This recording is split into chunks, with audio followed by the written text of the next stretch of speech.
हिते भी धाम हूंदी हुई, हुते भी धूम हूंदी हुई, मगर ही बेपुठी मोहबत मुठी महरूम हूंदी हुई। हिते भी धाम हूंदी हुई, हुते भी धूम हूंदी हुई, मगर ही बेपुठी मोहबत मुठी महरूम हूंदी हुई। असांजी बेगुनाही भी घणी गुस्ताख हूंदी हुई, अव्हांजी कज अदाई भी सफ़ा मासूम हूंदी हुई। कॾहिं तकरार हूंदी हुई, तिखी तलवार हूंदी हुई, कॾहिं मजबूर हूंदी हुई, कॾहिं मज़लूम हूंदी हुई। हक़ीक़त खे असांजी का हक़ीक़त कान हूंदी हुई, मिलियासीं जीअं त पोइ थियो मालूम, मालूम हूंदी हुई। हिते भी धाम हूंदी हुई, हुते भी धूम हूंदी हुई, मगर ही बेपुठी मोहबत मुठी महरूम हूंदी हुई। अवां पंहिंजी ज़िंदगी जा नायाब पल असांजे नाव कया रेड बक्सन मिठी जे स्टूडियो में नशर थींदड़ प्रोग्राम थर ते थधो चंड खे जीअं में जायूं ॾिनियूं अवां जा लख थोरा।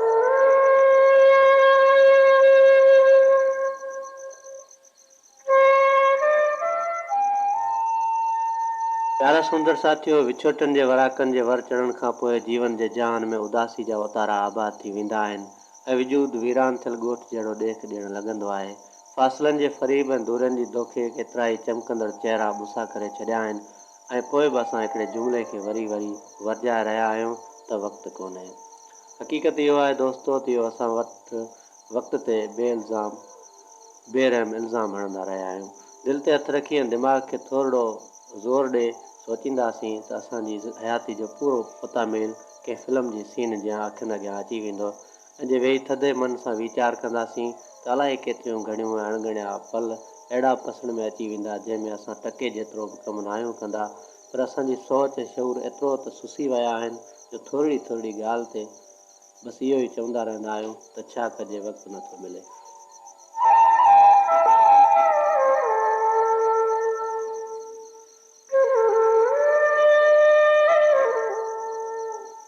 सच पुछो दोस्तो, पंहिंजी इहा पितकिड़ी सोच रोज़ बि रोज़ पाण खे वण वेड़े जियां विखोड़े विझंदी आहे ऐं हिकु ॾींहुं अहिड़ो बि अची वेंदो जो बिना वक़्तु मिलण जे ॿिए पार वञण जो सॾु थींदो ऐं तॾहिं सोचींदे ऐं लोचींदे बि इहो चई कोन सघिबो त वक़्तु कोन्हे।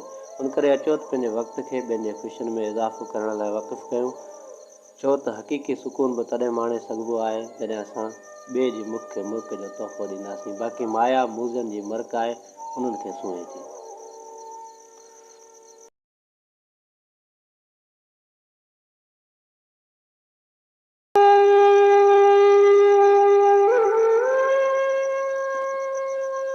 तुंहिंजी महफ़िल मिली वई आहे, मूंखे मंज़िल मिली वई आहे। तुंहिंजी महफ़िल मिली वई आहे, मूंखे मंज़िल मिली वई आहे। जंहिंजी हर पल तलाश हुई ज़ाहिद, दिलि खे सादिल मिली वई आहे। प्यार ऐं पंहिंजाइप, सिक ऐं सचाई, उकीर उकनि मां जेके बि सुंदर समायतूं असांजे महिनतुनि खे मोहबतूं अर्पीनि पियूं, तिन जूं अणगणियूं नवाज़िशूं, लख थोरा, अनेक एहसान।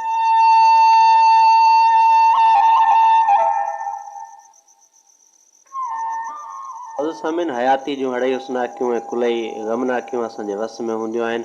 असांजे मेजाले में मौजूदु सोचनि जा सथा ऐं ख़्यालनि जा खराड़ असांजे जीवन जे रुख खे सुन जे सहरा ऐं मुर्कनि जे दरिया ॾांहुं फोड़े वेंदा आहिनि। पाण पंहिंजे पेरनि में ॾुखनि जा ॾावण विझण जा ज़िम्मेवार आहियूं ऐं सुखनि जूं छेरूं पिणु ॿधण जा ज़िम्मेवार आहियूं।